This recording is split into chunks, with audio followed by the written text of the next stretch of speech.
দক্ষিণবঙ্গে বৃষ্টি না হলেও গরম বজায় রয়েছে। সপ্তাহের শেষে বৃষ্টি হওয়ার কথা ছিল। বৃষ্টি হলে স্বাভাবিকভাবেই তাপমাত্রা নামতো, কিন্তু উল্টে তাপমাত্রা ঊর্ধ্বমুখী। এক প্রকার বলাই যায় হাওয়া অফিসের টার্গেটকে মিথ্যে করে কলকাতার তাপমাত্রা ঊর্ধ্বমুখী। আগামী 3 থেকে 5 ডিগ্রি বাড়তে পারে উষ্ণতা। আগামী বেশ কয়েকদিন গরম সহ্য করতে হবে রাজ্যবাসীকে। দক্ষিণবঙ্গের জেলায় জেলায় সর্বোচ্চ তাপমাত্রা 4 থেকে 5 ডিগ্রি সেলসিয়াস বাড়তে পারে। মঙ্গলবার থেকে দক্ষিণবঙ্গের বেশিরভাগ জেলাতেই শুষ্ক আবহাওয়ার সম্ভাবনা। কলকাতায় আংশিক মেঘলা আকাশ থাকবে। রবিবার কলকাতার সর্বনিম্ন তাপমাত্রা ছিল 28.6 ডিগ্রি সেলসিয়াস, যা প্রায় স্বাভাবিক। শনিবার কলকাতার সর্বনিম্ন তাপমাত্রা ছিল 28 ডিগ্রি সেলসিয়াস ও সর্বোচ্চ 33.9 ডিগ্রি সেলসিয়াস।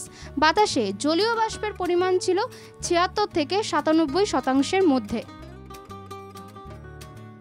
উত্তরবঙ্গের 5টা যে জেলা আছে সেই জেলা 5টাতে ওয়াইড স্প্রেড রেনফল ফোরকাস্ট করা হয়েছে, বা উত্তরবঙ্গের বাকি 3টি জেলাতে fairly wide spread rainfall forecast করা হয়েছে, এবং দক্ষিণবঙ্গের কেবলমাত্র আপনার বীরভূম, মুর্শিদাবাদ, নদিয়া এবং 2 চব্বিশ পরগনাতে স্ক্যাটার্ড রেনফল ফোরকাস্ট করা হয়েছে এবং বাকি জেলাগুলো আইসোলেটেড।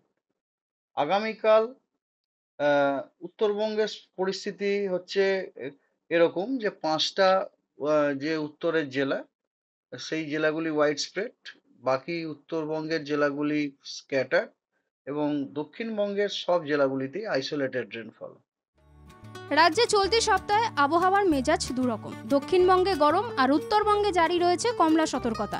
রবিবার উত্তরবঙ্গের 5 জেলা দার্জিলিং, কালিম্পং, জলপাইগুড়ি, আলিপুরদুয়ার ও কোচবিহারে প্রবল বৃষ্টির পূর্বাভাস রয়েছে।